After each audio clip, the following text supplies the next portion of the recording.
माझ्या नवऱ्याची बायको या मालिकेत शनायाची उलटी गिनती सुरू होणार असं दिसते, कारण कुणालच्या अचानक येण्यानं सर्व चित्र पालटून जाण्याची शक्यता निर्माण झाली आहे आणि याचाच प्रत्यय 5 एप्रिलच्या भागात पाहायला मिळाला।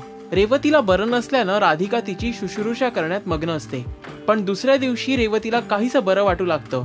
मात्र राधिका तिला ऑफिसमध्ये न जाण्याचा सल्ला देते, त्यामुळे घरातून काम करायचं असं रेवती ठरवते। तसंच कुणालनी शनायाबद्दल उघड केलेली माहिती ती राधिकाला सांगते। राधिका शनायाचा भूतकाळ ऐकून प्रचंड संतापते। रेवती राधिकाला याच संधीचा फायदा करून घेण्याचं आवाहन करते, मात्र राधिकाला हे पटत नाही, पण रेवती तिचं मन वळवण्यात काहीसं यशस्वी ठरते। रेवती ऑफिसमध्ये जात नसल्यानं ती कुणालला घरीच बोलवून घेते।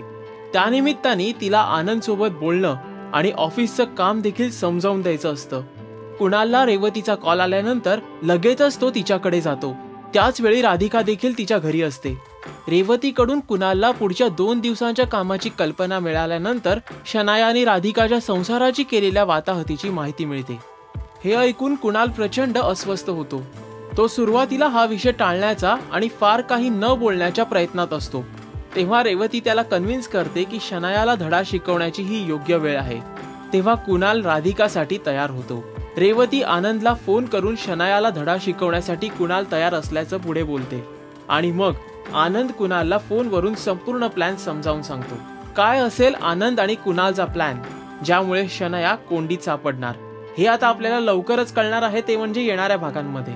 माझ्या नवऱ्याची बायको या मालिकेच्या प्रोग्राम हायलाइट्ससाठी पाहत रहा राजश्री मराठी। हाय, मी Abhijit Aamkar. Please subscribe to Rajshri Marathi.